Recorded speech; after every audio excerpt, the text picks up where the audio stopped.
जय हिंद दोस्तों, प्रचंड क्लासेस में आप सभी का स्वागत है। यूपीपीसीएस टेस्ट सीरीज श्रृंखला में आज हम हिस्ट्री का सेक्शनल टेस्ट देखेंगे जो संस्कृति आईएएस द्वारा दिया हुआ है।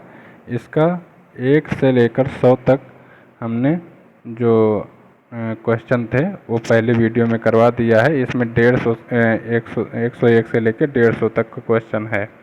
ओके, चलिए हम टेस्ट की तरफ बढ़ते हैं। इससे पहले अगर आप चैनल पर नए हैं तो प्लीज़ सब्सक्राइब कर लीजिए। चलिए पहला क्वेश्चन देखते हैं।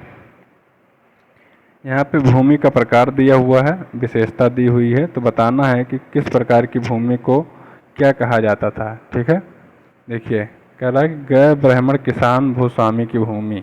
तो गैर ब्राह्मण किसान भूस्वामी की भूमि को जो एंशियंट हिस्ट्री में है क्या कहा जाता था, तो उसको कहा जाता था बेल्लन वगाई। क्या कहा जाता था? बेल्लन वगाई। कह रहा है कि कौन सा सही सुमेलित नहीं है उसे सही बताना है। ठीक है, ब्राह्मणों को जो उपहार में दी जाती थी भूमि उसको ब्रह्मदेय कहते थे, और जो मंदिरों को उपहार में दी जाती थी भूमि उसको क्या साला भोग कहते थे? तो नहीं दोस्तों, उसको साला भोग नहीं कहते थे, साला भोग कहते थे जो भूमि किसको दी जाती थी? स्कूलों को दी जाती थी, विद्यालय को, जो विद्यालय के रख रखाव के लिए जो भूमि दी जाती थी उसको कहते थे साला भोग। इसको याद करने का ट्रिक यह है कि विद्यालय और क्या, पाठशाला। विद्यालय मतलब क्या होता है? पाठशाला। तो जो पाठशाला को भूमि दी जाती थी उसको क्या कहते थे? साला भोग। ओके, और चौथा है कि जैन मंदिरों को दान में दी गई भूमि। तो जैन मंदिरों को जो भूमि दान में दी जाती थी उसको क्या कहते थे? पल्लिचन दम। क्या कहते थे? पल्लिचन दम। ओके, और अब आप बात आती है कि जो मंदिरों को उपहार में दी जाती थी भूमि उसको क्या कहते थे। तो जो मंदिरों को उपहार में दी जाती थी भूमि, तो मंदिर में कौन रहते थे? देवता या भगवान। तो उनको क्या कहा जाता था?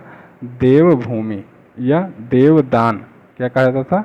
देवदान। जो मंदिरों को दान में दी गई भूमि तो देवदान। अगला क्वेश्चन, तो इसमें सही कौन हो गया? साला भोग। क्यों? क्योंकि सही सुमेलित नहीं है। अगला क्वेश्चन देखेंगे, निम्नलिखित में से किस शासक ने बौद्ध अध्ययन केंद्र के रूप में प्रसिद्ध विक्रमशिला विश्वविद्यालय की स्थापना करवाई? तो विक्रमशिला विश्वविद्यालय की स्थापना किसने करवाई थी? धर्मपाल, देवपाल, नारायणपाल या महिपाल? तो बताइए दोस्तों किसने करवाई थी? ये करवाया था धर्मपाल ने। धर्मपाल कब से कब तक शासक था?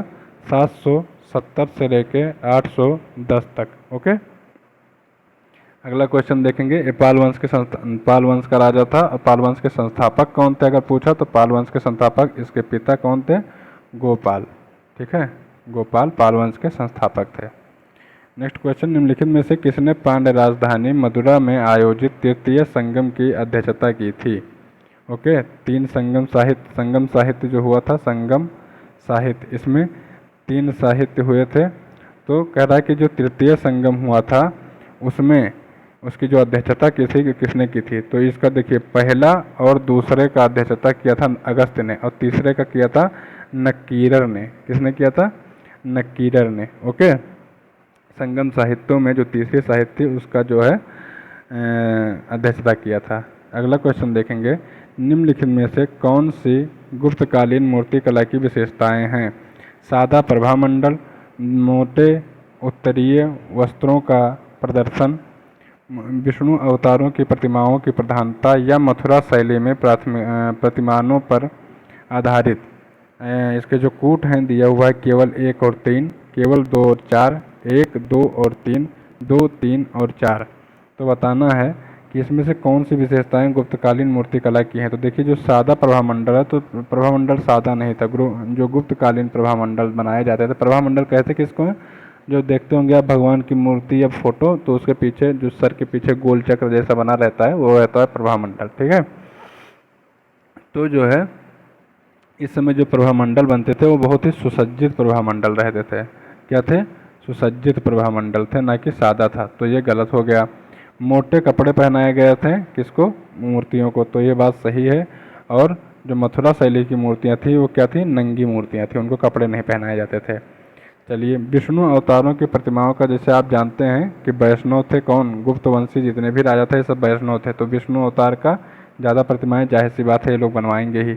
और सॉरी, मथुरा शैली के जो प्रतिमान हैं तो मथुरा शैली की प्रतिमानों पर आधारित मूर्तियाँ बनवाई जाती थी। तो बिल्कुल मथुरा शैली के आधार पे यहाँ पे मूर्तियाँ बनवाई जाती थी। वह फर्क क्या होता था कि कपड़े पहनाए जाते थे मूर्तियों को। तो सही क्या हो जाएगा 2, 3 और 4। नेक्स्ट क्वेश्चन है कि चंदेल वंश का संस्थापक निम्न में से कौन था?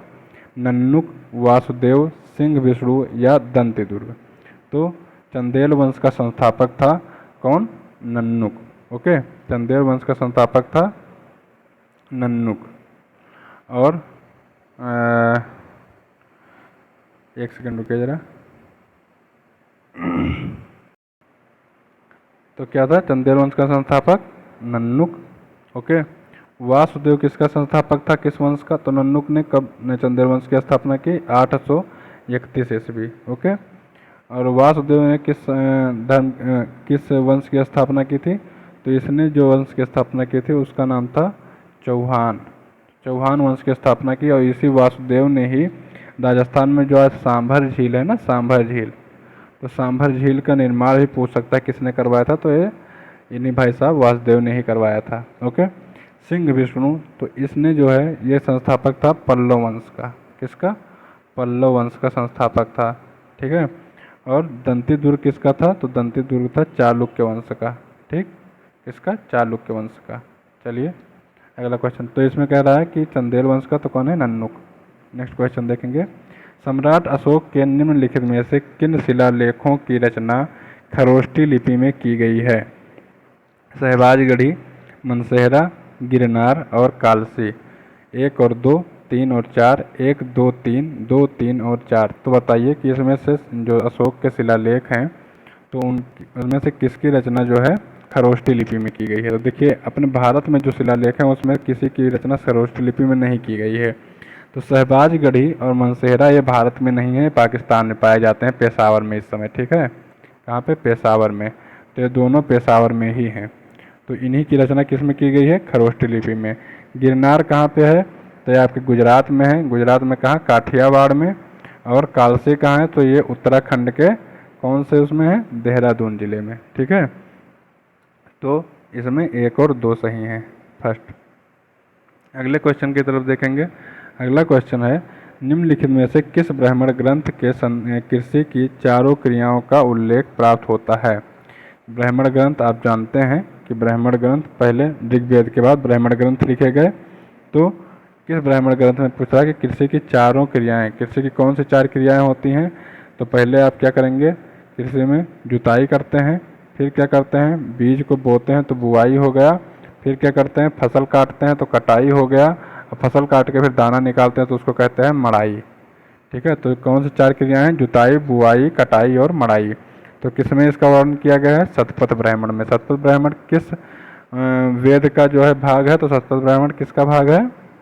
ये भाग है आपके शुक्ल यजुर्वेद का। ओके, अगला क्वेश्चन देखेंगे। अगला क्वेश्चन है प्रयाग प्रशस्ति के संदर्भ में निम्नलिखित कथनों पर विचार कीजिए। प्रयाग प्रशस्ति के संदर्भ में कुछ कथन दिया हुआ है। इसके लेखक हरिशेर हैं, तो बिल्कुल सही है, इसके लेखक हरिशेर हैं। हरिशेर किसका जो है दरबारी कवि था? तो ये था समुद्रगुप्त का। ओके, समुद्रगुप्त का।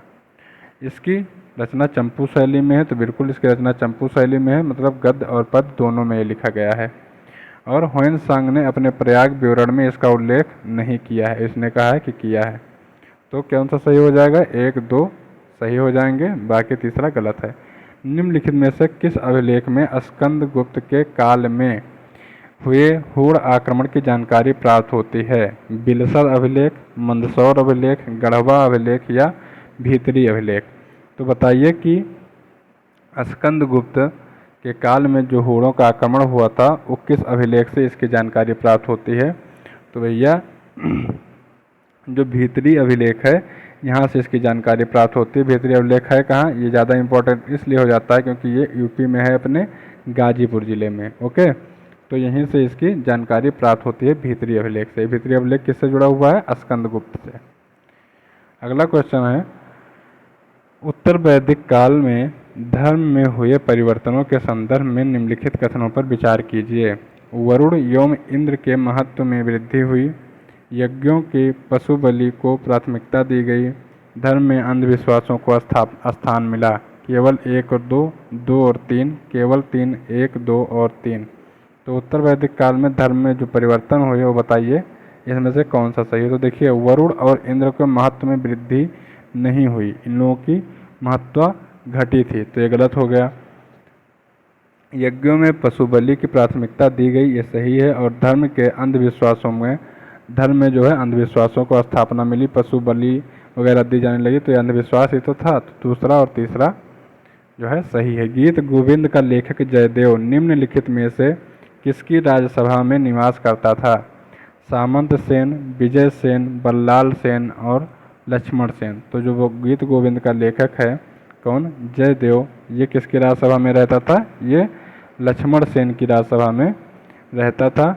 लक्ष्मण सेन सेन वंश का क्या था, राजा था। ओके, कब से कब तक ये राज किया, 1178 से लेके 1205 तक। ओके, और उसके पिता द्वारा प्रारंभ किया गया अद्भुत सागर नामक ग्रंथ की रचना किसने पूरा किया था, लक्ष्मण सेन ने। तो अद्भुत सागर, अद्भुत सागर, तो अद्भुत सागर की रचना भी ये इसके पिता और इसने मिलकर किया था, किसने, लक्ष्मण सेन ने। ओके, अगला क्वेश्चन देखेंगे। नेक्स्ट क्वेश्चन है, यहाँ पे कुछ शासक दिए हुए हैं विजयनगर साम्राज्य के और विदेशी यात्री दिए हुए हैं। तो आप जानते हैं कि विजयनगर साम्राज्य में 4 कुल या 4 वंश हुए थे। कौन कौन से, ये सब जो है जो सुलू हैं, तुलू हैं, है ना, तो ये सब मिला के 4 वंश बने थे विजयनगर साम्राज्य में टोटल। ठीक, तो देखिए इसमें जो है 4 राजाओं के नाम दिए हैं, विदेशी यात्रियों के नाम दिए हैं, और बता रहा है कि बताइए कि कौन सा विदेशी यात्री किसके शासनकाल में आया था। ठीक है, तो देवराय प्रथम, देवराय द्वितीय, कृष्णदेवराय और अच्युत देवराय। ओके, अब विदेशी यात्रियों में दिया हुआ है अब्दुल रज्जाक, निकोलो दे कांति, डोमिंगो पायस और फर्नाओ नूनीज। तो इसमें बताना है कि उपयुक्त में से कौन सही सुमेलित हैं। ओके, केवल 1 और 2, 3 और 4, 1, 2 और 4, 2, 3 और 4। तो सही सुमेलित बताएं। तो देखिए, देवराय प्रथम, देवराय प्रथम और देवराय द्वितीय ये थे सुलू वंश के। कौन से, सुलू वंश के थे। ठीक है, ये दोनों। तो देखिए, देवराय प्रथम के जो शासन काल में आया था वो निकोलो द कांति था। ठीक है, निकोलो द कांति ये कहाँ का था, इटली का था। एक सेकंड रुकिए, हाँ, ये कहाँ का था, इटली का था। ठीक है, और आया कब था, तो देवराय प्रथम के शासनकाल में आया था।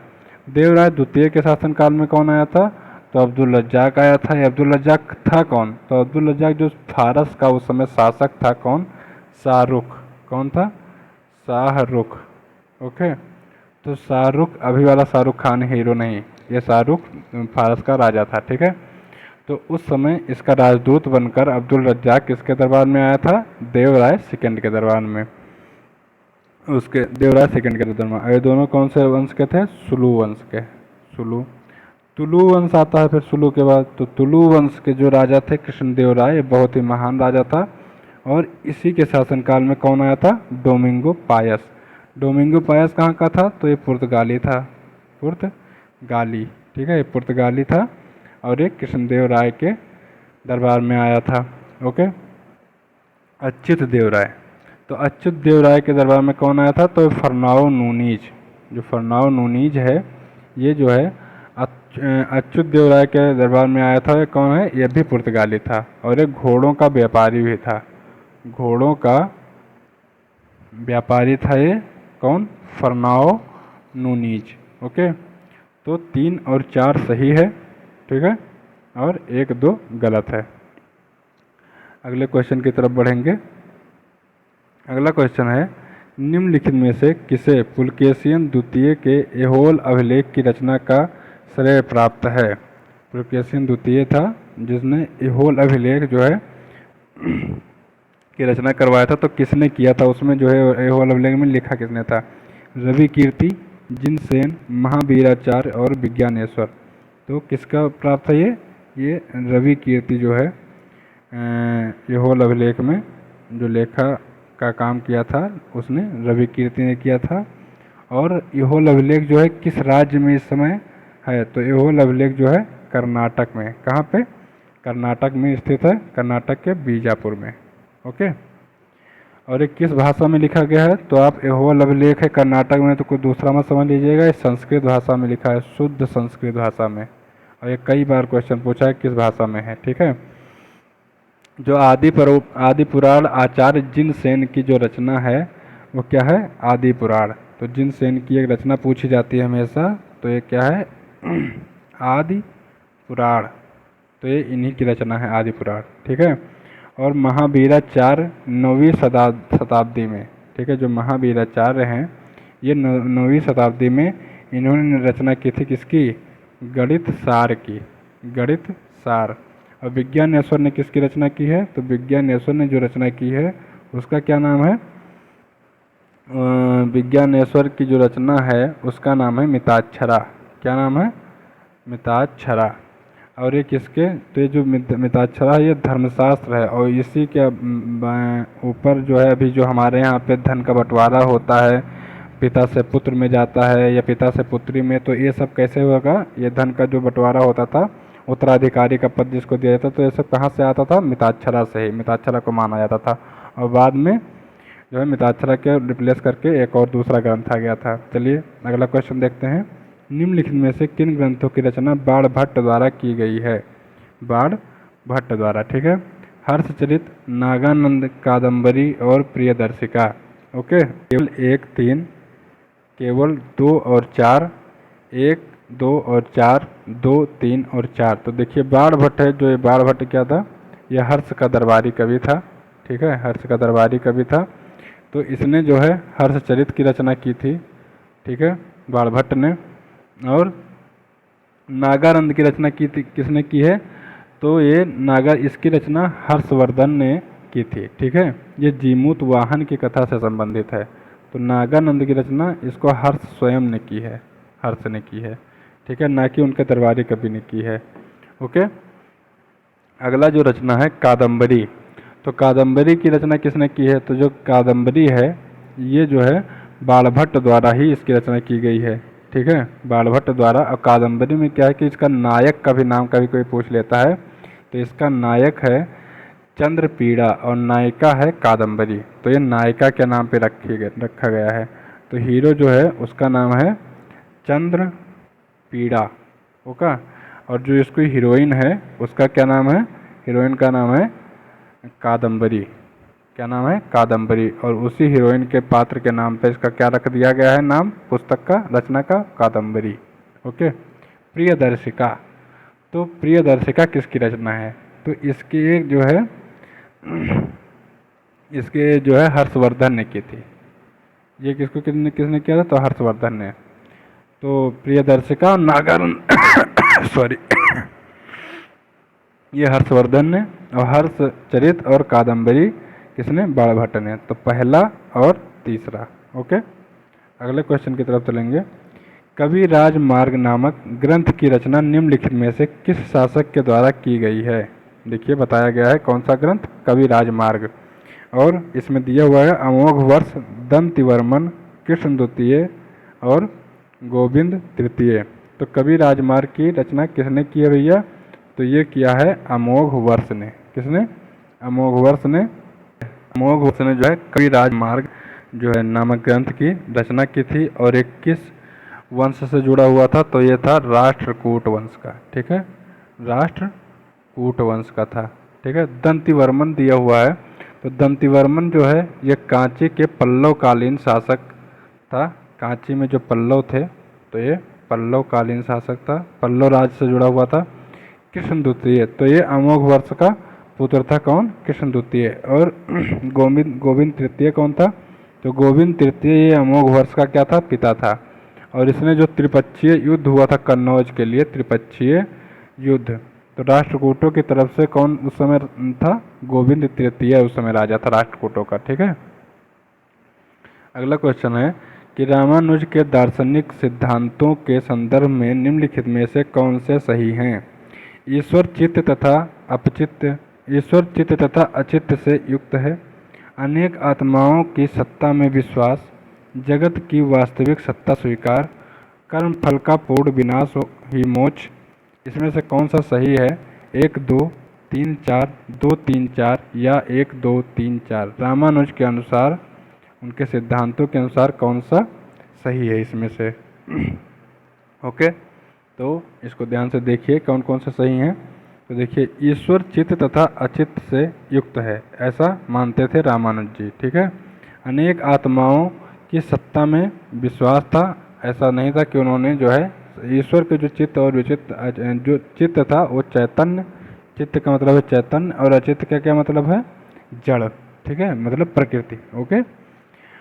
और रामानुज जो है ईश्वर के अतिरिक्त आत्मा की सत्ता में भी स्वीकार करते थे। तो ये भी सही है। क्यों? क्योंकि ये अनेकात्मवादी थे, इसीलिए इनको क्या कहा जाता था? अनेकात्मवादी। अनेकात्मवादी। ओके। जगत की वास्तविक सत्ता को इन्होंने स्वीकार किया है, जगत की एक वास्तविक सत्ता है इन्होंने माना है, और कर्मफल का पूर्ण विनाशी क्या माना है? मोक्ष माना है। तो 1 2 3 4 सही है। अगला क्वेश्चन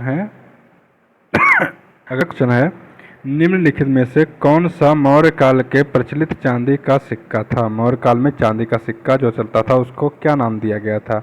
निष्क, करसापड़, मासक या काकड़ी? तो जो है मौर्य काल के चांदी के सिक्कों को क्या कहा जाता था, ये बताइए आप। तो भैया जो है मौर्य काल के चांदी के जो सिक्के थे उनको कहा जाता था करसापड़। ओके, चांदी के सिक्कों को क्या कहा जाता था? करसापड़। मौर्य काल में सिक्के जो हैं सोने के, चांदी के और तांबे के बनाए जाते थे। ओके, तो सोने के सिक्कों को निष्क कहा जाता था, तो ये सोने के सिक्के थे। करसापड़ क्या हो गया? ये चांदी का सिक्का हो गया। ठीक है। और जो चांदी का सिक्का था करसापड़, तांबे के सिक्कों को क्या कहा जाता था? मासक। तांबे के सिक्कों को मासक। ओके। अगला क्वेश्चन देखेंगे, परांतक प्रथम का उत्तमेरुर अभिलेख। ठीक है, यहाँ से देख लीजिए, उत्तमेरुर अभिलेख किसका है? परांतक प्रथम का। निम्नलिखित में से किस विषय की जानकारी प्रमुख स्रोत है? ठीक है, राजस्व व्यवस्था का, सती प्रथा का, स्थानीय प्रशासन का, या विदेशी व्यापार का? तो परांतक प्रथम के जो उत्तमेरुर अभिलेख है सॉरी एक सेकंड रुकिए।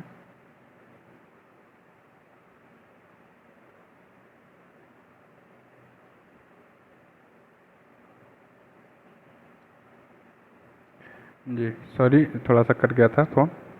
तो परांतक प्रथम का जो उत्तमेरुर अभिलेख है, उत्तमेरुर अभिलेख, तो उसका जो उसके में जो वर्णन किया गया है वो किसके बारे में किया गया है? राजस्व व्यवस्था के बारे में, सती प्रथा, या स्थानीय प्रशासन और विदेशी व्यापार? तो किसके बारे में इसका उल्लेख किया गया है यहाँ पे? तो ये किया गया है स्थानीय प्रशासन के बारे में। ठीक है, स्थानीय प्रशासन के बारे में बताया गया है। उत्तमेरुर अभिलेख कब का है लगभग? तो ये 1100 AD का है। ठीक है लगभग। और ये चोल राजा परांतक प्रथम ने बनवाया था। कौन? चोल राजा। तो ये चोल राज थे। ठीक है। और ये स्थानीय स्वशासन के यहाँ पे बात की गई है। जो है भारत में लोकतांत्रिक इतिहास के प्रमाण के रूप में इतिहासकारों द्वारा जो है इसकी प्रशंसा की गई है। तो लोकतांत्रिक व्यवस्था भी इसमें कहीं ना कहीं झलकती है। ओके। अगला क्वेश्चन देखेंगे कि वल्लभी में आयोजित द्वितीय जैन संगीत की अध्यक्षता निम्नलिखित में से किसने की थी? भद्रबाहु ने, स्थूलभद्र ने, देवार्धीश क्षमाश्रवण ने, संभूत विजय ने? ठीक है, कह रहा है वल्लभी में आयोजित द्वितीय जो जैन संगीत थी उसकी जो है अध्यक्षता किसने की थी? तो उसकी अध्यक्षता आप जानते हैं कि जैन साहित्य में 2 जो है सम्मेलन किए गए थे। ठीक है, 2 सम्मेलन किया, वो किया गया था 300 ईसा पूर्व। कब? 300 ईसा पूर्व में। उस समय का राजा कौन था? तो उस समय राजा था चंद्रगुप्त मौर्य। ठीक है, चंद्रगुप्त मौर्य राजा था मौर्य साम्राज्य का। और उसके अध्यक्ष थे, पहले वाले की बात मैं कर रहा हूँ, और उसके अध्यक्ष थे स्थूलभद्र। कौन थे? स्थूलभद्र। ठीक है, वो पहले वाले के थे, द्वितीय वाले का कौन था? तो देखिए जो द्वितीय वाला था, द्वितीय जो जैन संगीति हुई थी, तो इसका आयोजन 512 ईस्वी में किया गया था। कब किया गया था? 512 ईस्वी में किया गया था। कहाँ पे किया गया था? तो ये बल्लभी, जो इस समय कहाँ पे पड़ता है? गुजरात में। तो बल्लभी गुजरात में किया गया था। और इसके जो संगीत के अध्यक्ष थे वो थे देवार्धी क्षमा श्रवण। कौन थे? देवार्धी क्षमा श्रवण। अगला क्वेश्चन देखेंगे, निम्नलिखित में से किन शासकों ने प्राचीन भारत में सर्वप्रथम उल्लेख युक्त सिक्के जारी किए? उल्लेख युक्त मतलब लेख युक्त सिक्के। हिंद यवन शासक पहलो और कुशार्तु, हिंद यवन ने ही लेख युक्त सिक्के भी जारी किए थे और स्वर्ण सिक्के भी सर्वप्रथम इन्होंने ही जारी किए थे। अगला क्वेश्चन देखेंगे, निम्नलिखित में से किस चोल शासक ने गंगैकोंड चोल का राजेंद्र प्रथम ने, राजाधिराज प्रथम ने या राजेंद्र द्वितीय ने? ठीक है, तो गंगैकोंड चोल का जो है विरुद्ध किसने धारण किया था? तो ये धारण किया था आपके राजेंद्र चोल ने। क्यों? क्योंकि राजेंद्र चोल ने जो है गंगा घाटे के आसपास के क्षेत्रों को जीत लिया था और उसने क्या किया था, वहाँ जो है अपने आप को गंगैकोंड जो है चोल के नाम की अपने पदवी दी थी। और इसने क्या किया था कि गंगैकोंड चोल का तो उपाधि लिया और उसकी स्मृति में कि वो याद रहे तो कावेरी तट के निकट इसने क्या किया, गंगैकोंड चोल नामक एक राजधानी और बनाई कावेरी नदी के तट पर। ठीक है, तो ये किसने किया था? राजेंद्र प्रथम ने। अगला क्वेश्चन देखेंगे। अगला क्वेश्चन है, निम्नलिखित में से किस अभिलेख में सुलु वंश की स्थापना का उल्लेख प्राप्त हुआ है? किस स्थापना का? सुलु वंश। ठीक है, सुलु वंश नाम सुन के आप जान गए होंगे। सुलु वंश किसका है? विजयनगर साम्राज्य का। तो सुलु नगर स्थापना का उल्लेख किस जो है किस अभिलेख से प्राप्त होता है? देवराय के श्रीरंगम अभिलेख, चट्टरायणपट्टनम के अभिलेख, देवालापल्ली अभिलेख या बागपल्ली ताम्रपत्र अभिलेख। तो ये कहाँ से प्राप्त होता है? सुलु वंश के बारे में राजधानी ये जानकारी ये प्राप्त होती है देवालापल्ली का जो अभिलेख है, देवालापल्ली का अभिलेख यहाँ से प्राप्त होता है। और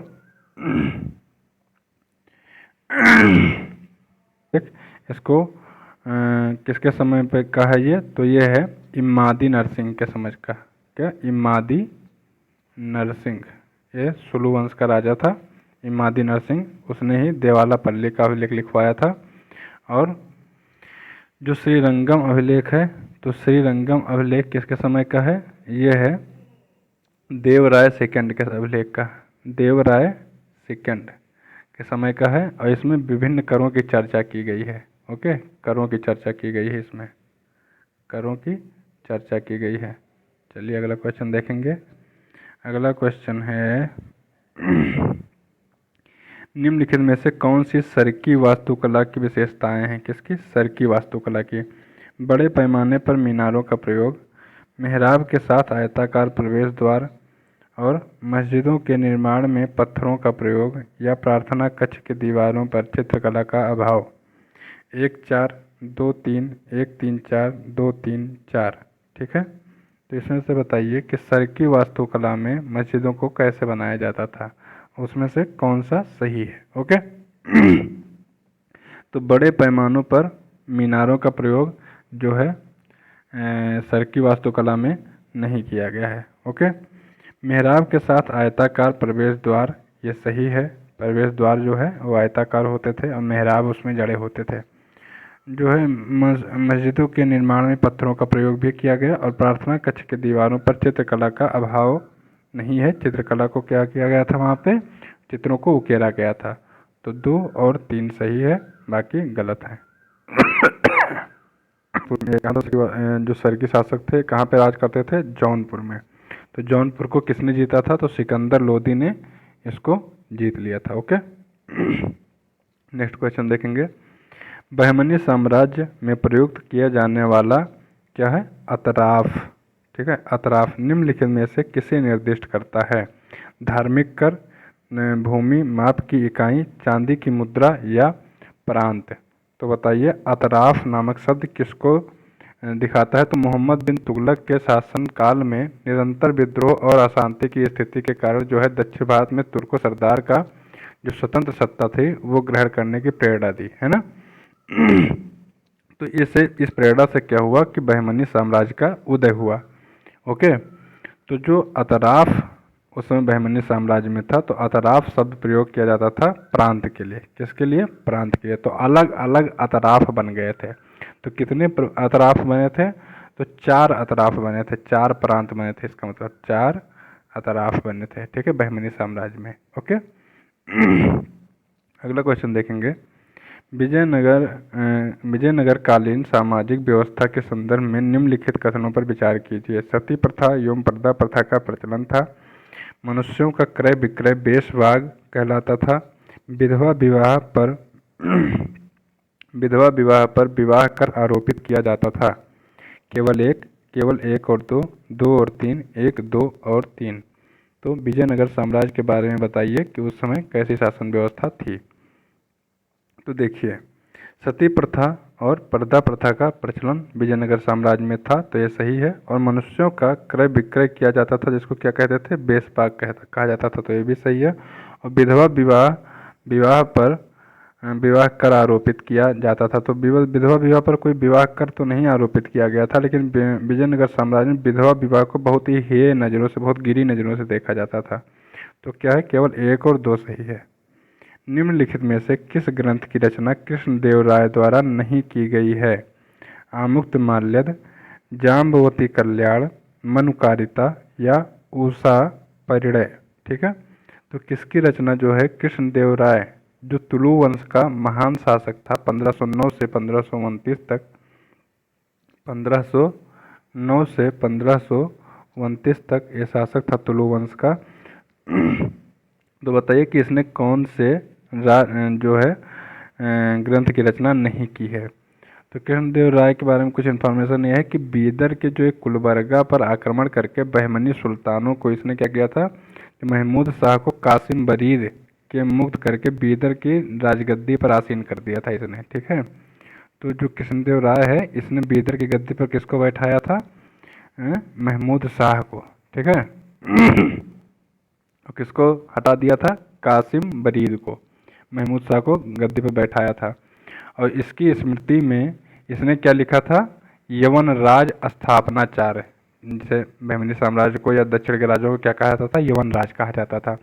तो यवन राज मतलब उस गद्दी पर इसने किसी को बैठाया, तो ये स्थापनाचार्य मतलब ये क्या हो गया? किंग मेकर हो गया। तो इसने क्या लिखा कि यवन राज स्थापनाचार्य। तो ये इसी की रचना है। किसकी रचना है ये? कृष्णदेव राय की रचना है। यवन राज मालिक की रचना इसने की है। किस भाषा में है ये? संस्कृत भाषा में है। ठीक है, जाम्बवती कल्याणम की भी रचना इसने की है। और ये क्या है? उषा परिणय की भी रचना किसने की है? कृष्णदेव राय ने की है। ठीक है, और एक और थी, क्या बताए थे अभी नाम? उसका नाम था यवन राज स्थापनाचार्य की। तो नहीं, यवन राज स्थापनाचार्य की रचना नहीं की थी, यवन राज स्थापनाचार्य किसने क्या किया था? पदवी ग्रहण किया था, है ना। यवन राज स्थापनाचार्य की स्मृति में क्या किया था? इसने अपनी पदवी ग्रहण किया था। तो इसकी रचना की थी। और मनुकारिता की रचना इसने नहीं की थी। मनुकारिता की रचना किसने की थी? तो वो किया था अल्लाह सानी पेड्डाना ने। किसने किया था? अल्लाह सानी पेड्डाना। ठीक है, इनको क्या कहा जाता है? तो इनको एक आंध्र कविता का पितामह कहा जाता है। ये याद रखिएगा कि आंध्र कविता का पितामह किसको कहा जाता है? तो वो कहा जाता है अल्लाह सानी पेड्डाना को। नेक्स्ट क्वेश्चन देखेंगे कि निम्नलिखित में से किस गुरु को गुरुमुखी लिपि के प्रारंभ का श्रेय मिलता है? गुरुमुखी लिपि किसने शुरू किया था? गुरु अंगद देव ने, गुरु अमरदास ने, गुरु रामदास ने या गुरु अर्जुन दास ने? तो गुरुमुखी लिपि जो है किसने शुरू किया था? तो ये गुरु अंगद देव थे। ये कौन से गुरु थे? द्वितीय गुरु नानक के बाद यही उनके उत्तराधिकारी थे। ओके, नेक्स्ट क्वेश्चन देखेंगे।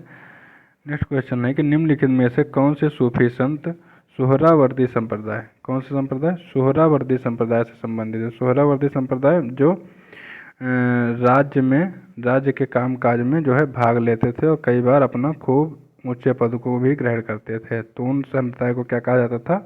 सुहरावर्दी संप्रदाय। ठीक है, तो सुहरावर्दी संप्रदाय का कह रहा है कि उससे कौन संबंधित है? तो उससे संबंधित है अब्दुल तबरीजी। कौन? जलालुद्दीन तबरीजी, अब्दुल कादिर जिलानी, अब्दुल कादिर जिलानी, शेख अहमद सरहिंदी और ख्वाजा बख्तियार काकी। तो ये लोग किससे संबंधित हैं? तो अब्दुल कादिर जिलानी जो है एक कादरी संप्रदाय से कादिरी संप्रदाय से, और शेख अब्दुल अहमद सरहिंदी, तो ये सरहिंदी जो है नक्शबंदी सिलसिला था, नक्शबंदी सिलसिला, तो उससे संबंधित है। और ख्वाजा बख्तियार काकी, तो ये चिश्ती संप्रदाय से, किससे? चिश्ती से। और ये जलालुद्दीन तबरीजी सोहरावर्दी से। अगला क्वेश्चन है कि शिवाजी के राजस्व प्रशासन के संदर्भ में निम्नलिखित कथनों पर विचार कीजिए। भू राजस्व का निर्धारण भूमाप के पश्चात उपज के अनुमान पर आधारित था। भू राजस्व की वसूली नकद तथा अनाज दोनों रूप में की जाती थी। कृषि को प्रोत्साहन हेतु तकाबी ऋण, कौन सी? तकाबी ऋण दिए जाते थे। अब बताना है कि कौन सा सही है। केवल एक और तीन, केवल दो और तीन, एक, दो और तीन। तो देखिए शिवाजी के बारे में कौन सा सही है। तो इसमें भैया जो है शिवाजी का पहले थोड़ा इन्फॉर्मेशन ये है कि उनका जन्म जो है 19 फरवरी 1630 में कहाँ हुआ था? पुणे में। और इनका जो है देखिए जन्म हो गया 1630 में, और जो है कभी कहीं कहीं पे वो 1627 भी लिखा हुआ है। तो आप देख सकते हैं अलग अलग किताबों में लिखा हुआ है। 1674 में इन्होंने क्या किया कि रायगढ़ के किले में अपना राज्याभिषेक करवाया था और छत्रपति की उपाधि वहीं पे ली। कब ली? 1674 में। ओके।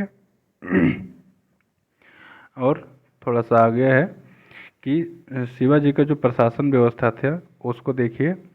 तो इन्होंने भूमि की पैमाइश करवाई थी। ठीक है, और जो ठेके पर जो एक पहले के राजा होते थे वो ठेके पर भूमियाँ दे के अपना कर को वसूलते थे। तो इन्होंने उस व्यवस्था को बंद किया और भूमि की पैमाइश करके क्या किया?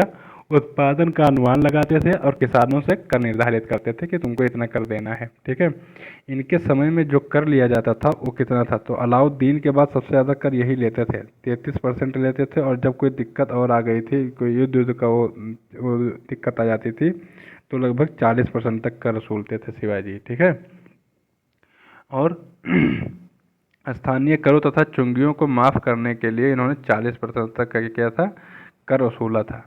ठीक, तो इसमें देख लेते हैं कि कौन सा सही है जो विकल्प दिए हुए हैं इसमें से। तो देखिए भू राजस्व निर्धारण भूमाप पश्चात में हमें अभी बताया कि भूमाप पश्चात के उपज में जो है भू राजस्व का निर्धारण होता था। भू राजस्व की वसूली जो है नगद और अनाज दोनों रूप में की जाती थी, सही। और कृषि प्रोत्साहन हेतु तकाबी ऋण दिया जाता था। तकाबी ऋण क्या था कि जो जैसे किसान के पास जो है अगर रुपया नहीं है तो कैसे अनाज हो पाएगा, तो उसके लिए क्या कहता था? जो ऋण दिया जाता था उसको कहते थे तकाबी। तो इन्हीं के साम्राज्य में दिया जाता था। तो 1, 2, 3 तीनों सही हैं। अगला क्वेश्चन है कि मराठा प्रशासन के सर-ए-नौबत निम्नलिखित में से किस विभाग से संबंधित था?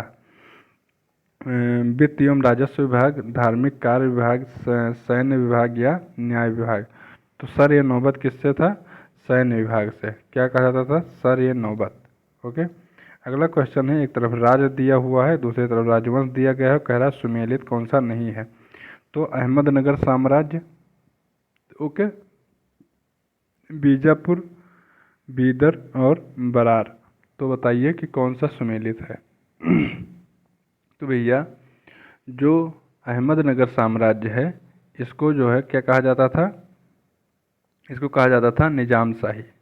जो बीजापुर का साम्राज्य है उसको आदिल शाही, और जो बीदर का साम्राज्य है उसे बरीद शाही कहा जाता था। जो बरार का साम्राज्य था उसको कुतुब शाही नहीं कहा जाता था, इसको क्या कहा जाता था? इमाद शाही वंश। क्या कहा जाता था? इमाद शाही। ठीक है, इमाद शाही वंश कहा जाता था। इसका जो संस्थापक था क्या नाम था उसका? फतह उल्ला इमाद शाह। फतह उल्ला इमाद शाह, इमाद शाह, ठीक है, बरार का संस्थापक था। अगला क्वेश्चन है कि हसन निजामी को निम्नलिखित में से किस शासक का संरक्षण प्राप्त था? किसको? हसन निजामी को। कुतुबुद्दीन ऐबक, इल्तुतमिश, जलालुद्दीन खिलजी या अलाउद्दीन खिलजी। तो हसन निजामी को किसका संरक्षण प्राप्त था? तो ये प्राप्त था कुतुबुद्दीन ऐबक का, ठीक है। हसन निजामी को कुतुबुद्दीन ऐबक का संरक्षण प्राप्त था। हसन निजामी और फ़ख्र-ए-मुदब्बिर को ऐबक का संरक्षण प्राप्त था। 1199 के प्रसिद्ध सूफी संत ख्वाजा कुतुबुद्दीन बख्तियार काकी के जो है स्मृति में कुतुबुद्दीन ऐबक ने कुतुब मीनार की जो है नींव डाली थी। ओके, और अगला क्वेश्चन देखेंगे। नेक्स्ट क्वेश्चन है महमूद गजनवी को निम्नलिखित आक्रमणों को क्रमानुसार, महमूद गजनवी ने जो आक्रमण किए थे उनको क्रमानुसार व्यवस्थित करना है कि उसने कब कहाँ पर आक्रमण किया था। ओके, तो देखते हैं कि महमूद गजनवी ने कब कहाँ पर आक्रमण किया था भैया। तो कालिंजर, थानेश्वर, सोमनाथ और मथुरा। ओके, तो इसने जो है थानेश्वर पर आक्रमण किया था 1014 में। कब किया था? 1014 में ईस्वी में, ठीक है। कन्नौज पर कब किया था? 1018 में किया था। और मथुरा पर किया था 1029 में, 1029 में, ठीक है। कालिंजर पर कब किया था? तो ये किया था 1019 में। कालिंजर पर कब किया था? 1019 में। और सोमनाथ पर कब किया था?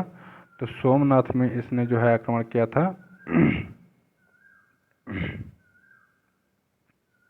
आक्रमण किया था 1024-26 में, 1024-26 में जो है सोमनाथ पर इसने आक्रमण किया था। तो इसका कौन सा सही है? 2, 3, 4, 1। ओके, पहले जो है किस पे किया? थानेश्वर पे। फिर किस पे किया? सोमनाथ पे। एक सेकंड रुकिए जरा। पहले 2, फिर 1, फिर 3 और फिर 4। 2, 1, 3, 4, ठीक है। यहाँ पे ये सही हो सकता था, केवल अंक बदल दें तो वही सही होगा। ओके, चलिए अगला क्वेश्चन देखेंगे। अगला क्वेश्चन है कि मुगल काल में निम्नलिखित में से किसने बैतुल उल उलूम की स्थापना की थी? वो शायद पहला, इससे पहले वाला क्वेश्चन मिसप्रिंट हो गया है, तो उसके लिए माफ़ी चाहते हैं। ये क्वेश्चन है कि मुगल काल के निम्नलिखित में से किसने बैतुल उल उलूम की स्थापना की थी? बैतुल उल उलूम की स्थापना गुलबदन बेगम, माहम अनगा और जेबुन निसा जहाँ आरा किसने की है? बताइए, बैतुल उल उलूम की स्थापना तो ये किया है जेबुन निसा ने। ओके, औरंगजेब की निर्वासित पुत्री थी ये। किसकी पुत्री थी? औरंगजेब की, जिसको औरंगजेब ने क्या किया था? निकाल दिया था। दिल्ली के बैतुल उल उलूम नामक स्कूल खुलवाया। अभिजात वर्ग के साथ साथ मध्य वर्ग के लोग भी इसमें पढ़ सकते थे, ठीक है। तो इसको, और जो जहाँ आरा थे, तो जहाँ आरा का जन्म अजमेर में ही हुआ था। ओके, और जहाँ आरा का जो एक और नाम था, तो उसको पादशाह बेगम या बेगम साहब का नाम से भी ये बहुत मशहूर थी। कौन? जहाँ आरा, ठीक है। अगला क्वेश्चन देखेंगे। निम्नलिखित में से किस भक्ति संत के मत को द्वैतवाद के नाम से जाना जाता है? रामानंद, रामानुजाचार्य, माधवाचार्य और निम्बार्काचार्य। तो द्वैत जो है मत किसको कहा जाता था? देखिए, जो रामानंद जी थे, तो इनका जो मत था ये विशिष्टा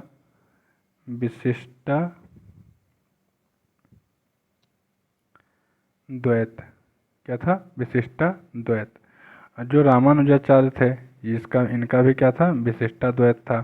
जो माधवाचार्य थे उनका था द्वैतवाद। और जो निम्बार्काचार्य थे, ठीक है, नहीं सॉरी, जो निम्बार्काचार्य थे इनका था द्वैतवाद, ठीक है।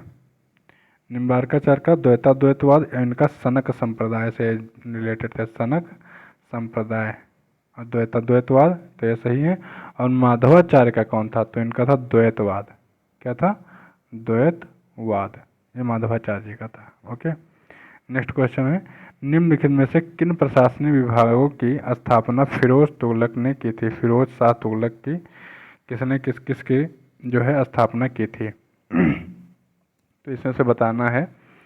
तो देखिए, फिरोज शाह तुगलक ने दीवान ए आरिज, तो दीवान ए आरिज की स्थापना फिरोज शाह तुगलक ने नहीं की थी। दीवान ए आरिज मतलब दीवान ए अर्ज, इसकी स्थापना किसने की थी?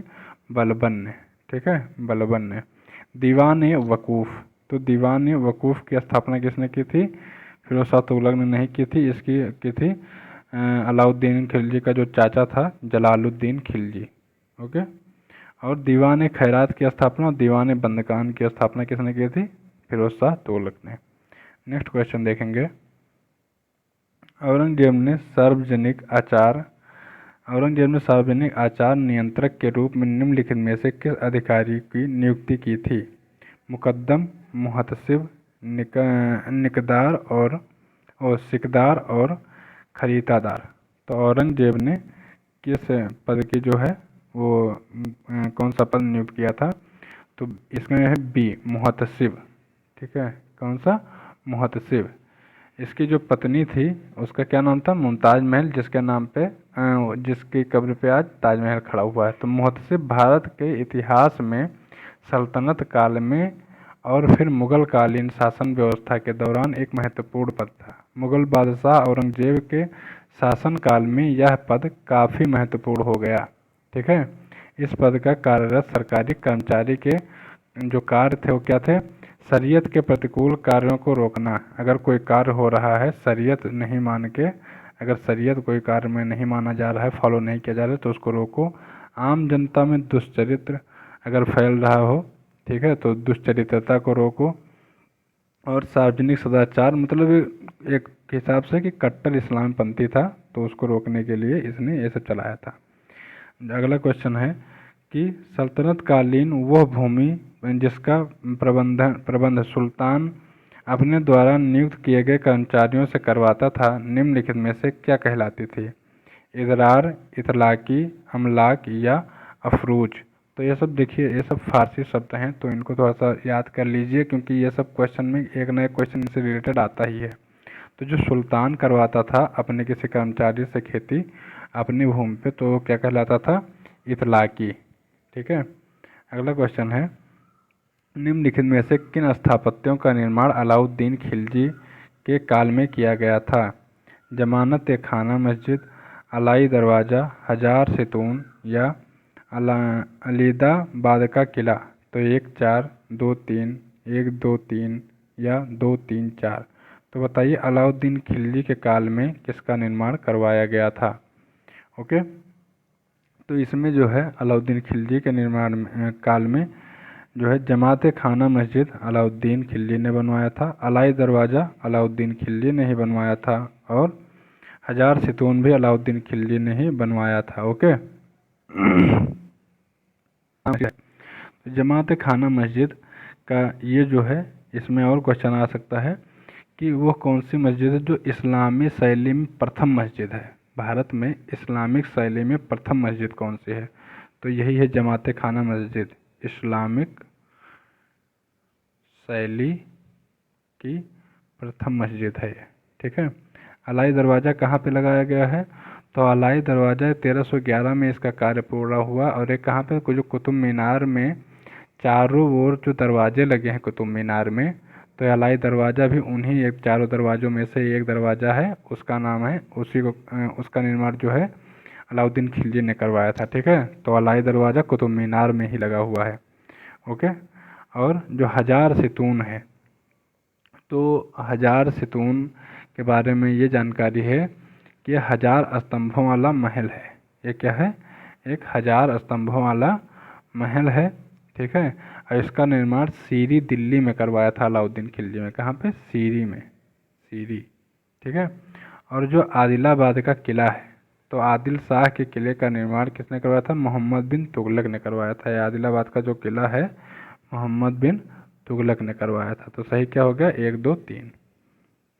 मोहम्मद बिन तुगलक के निम्नलिखित में से किसे दिल्ली का काजी नियुक्त किया गया था तथा सुल्तान के राजदूत के रूप में चीन भेजा गया था? किसको? इब्न बतूता, जियाउद्दीन बरनी, अब्दुल मलिक इसामी या मलिक ताजुद्दीन। किसको भेजा गया था दिल्ली? और कौन जो है जिसको जिसको दिल्ली के काजी भी नियुक्त किया था और वहाँ पे चीन में भेजा गया था, किसके द्वारा? मोहम्मद बिन तुगलक द्वारा। तो कौन है इसमें से? तो वो है भैया कौन आपका? Ibn Battuta. कौन है? Ibn Battuta. ये कहाँ से आया था, ये कहाँ का था? तो ये अफ्रीकी यात्री था, अफ्रीकी यात्री था, ठीक है, और मोहम्मद बिन तुगलक के दरबार में आया था ये।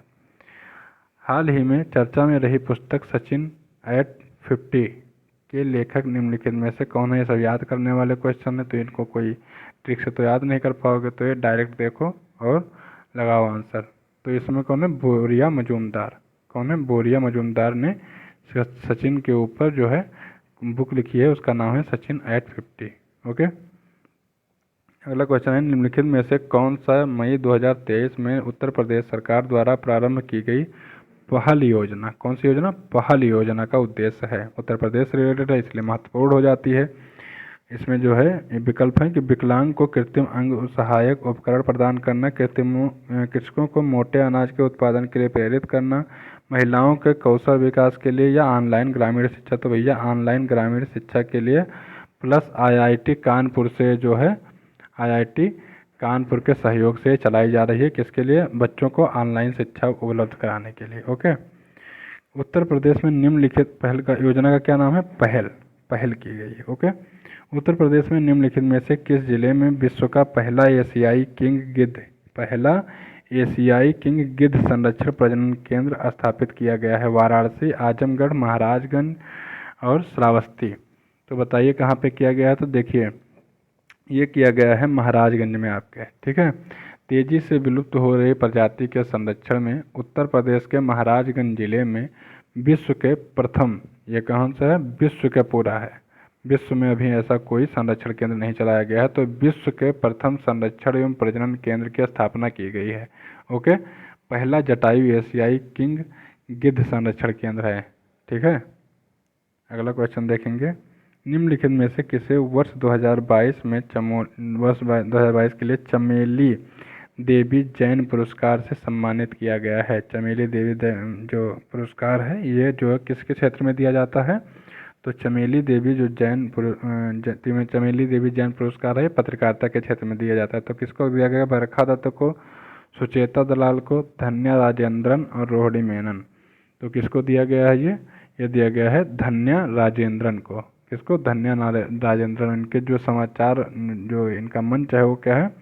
The news minute. क्या है? The news minute. ओके, निम्नलिखित में से कौन सा बच्चों का डिजिटल हेल्थ कार्ड बनाने वाला देश का पहला राज्य बन गया है? बच्चों का डिजिटल हेल्थ कार्ड बना रहा है तो कौन सा प्रदेश है भैया? तो वो केरल, राजस्थान, तमिलनाडु, उत्तर प्रदेश। तो आप केरल और तमिलनाडु पे मत चले जाना। ये डिजिटल हेल्थ कार्ड बच्चों का थोड़ा सा बन रहा है तो आप सोचें कि बहुत क्रांतिकारी काम हो रहा है, तो ये कौन कर रहा है? उत्तर प्रदेश कर रहा है अपना। तो उत्तर प्रदेश किसी से कम थोड़े ना है अब। ओके, स्कूल हेल्थ प्रोग्राम है ये। क्या है? स्कूल हेल्थ प्रोग्राम है जो कि बच्चों के लिए ये चलाया गया है। हाल ही में जर्मनी में आयोजित अंतर्राष्ट्रीय सुपर कंप्यूटिंग कॉन्फ्रेंस ISC में भारत के निम्नलिखित में से किस सुपर कंप्यूटिंग को 75वां स्थान दिया गया? तो ये ध्यान रखिए, देखिए कुछ कह रहा है कि जर्मनी में आयोजित हुआ है। क्या आयोजित हुआ है? आयोजित अंतर्राष्ट्रीय सुपर कंप्यूटिंग कॉन्फ्रेंस। तो यही पूछ सकता है कि कहाँ पे आयोजित हुआ है? तो जर्मनी में आयोजित हुआ है। भारत के कंप्यूटर को कौन सा स्थान मिला है? तो 75वां स्थान मिला हुआ, तो ये भी बता दिया। लेकिन कौन सा स्थान, कौन सा वो है? तो यह है एरावत। ये जो है एरावत कंप्यूटर सुपर कंप्यूटर अपना जो है, तो ये कहाँ पे रखा गया है? अपने यहाँ पे कहाँ लगाया गया है? तो CDAC पुणे में स्थापित किया गया है। कहाँ पे? CDAC पुणे में स्थापित किया गया है। अगला क्वेश्चन देखेंगे, हाल ही में भारत में निम्नलिखित किस युद्धपोत को वियतनाम को उपहार स्वरूप प्रदान किया गया है? INS विंध्यगिरि, उदयगिरि, कृपाण या सूरत। तो किसको दिया गया है? कृपाण। पुराना क्वेश्चन है। अगला क्वेश्चन देखते हैं, निम्नलिखित में से किसे संतोकबा मानवतावादी पुरस्कार से सम्मानित किया गया है? बिंदेश्वरी पाठक, मेधा पाटेकर, सोनम वांगचुक या बाबा आमटे। तो बताइए कि किसको जो है कौन से संतोकबा मानवतावादी पुरस्कार से? तो सोनम वांगचुक के लद्दाख के जो है आपके एक शिक्षाविद हैं और इनको किस लिए दिया गया है, इन्होंने आइस स्तूप बनाया है, आइस स्तूप, पानी के संरक्षण के लिए आइस स्तूप बनाया है, ठीक है। तो इसीलिए इनको क्या दिया गया है, ये संतों व मानवतावादी पुरस्कार दिया गया है। निम्नलिखित में से कौन वीरता पुरस्कार से सम्मानित होने वाली भारतीय वायुसेना की पहली महिला अधिकारी हैं? अवनी चतुर्वेदी, पद्मा बंदोपाध्याय, मोहना सिंह या दीपिका मिश्रा। तो बताइए कि वीरता पुरस्कार से किस महिला अधिकारी को पहली बार सम्मानित किया गया है? तो ये कौन है, विंग कमांडर दीपिका मिश्रा। कौन है, विंग कमांडर दीपिका मिश्रा। अगला क्वेश्चन है और लास्ट क्वेश्चन है, हाल ही में निम्नलिखित में से किसे 32वां सरस्वती पुरस्कार दिया गया है?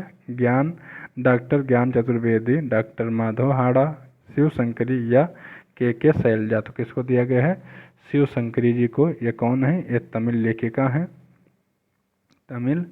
लेखिका हैं और इनका संस्करण का क्या नाम है, इनके संस्करण का नाम है सूर्यवामसम। क्या नाम है, सूर्यवामसम। और ये पुरस्कार किसके द्वारा दिया गया है, ये बिरला फाउंडेशन द्वारा दिया गया है। ओके, चलिए आज का टेस्ट यहीं पे पूरा होता है। आप देख लीजिए कि कितना सही कितना गलत हो गया। ओके, जहाँ पे गलती हो रही है उसको एक जो है नोटबुक बना के उसमें अच्छे से आप पॉइंट वाइज कहीं कहीं जहाँ ज़्यादा प्रॉब्लम आ रहा है उसको लिखते जाइए। मिलते हैं अगले टेस्ट के साथ। पूरा टेस्ट देखने के लिए आपका बहुत बहुत धन्यवाद। चलिए तब तक के लिए नमस्कार।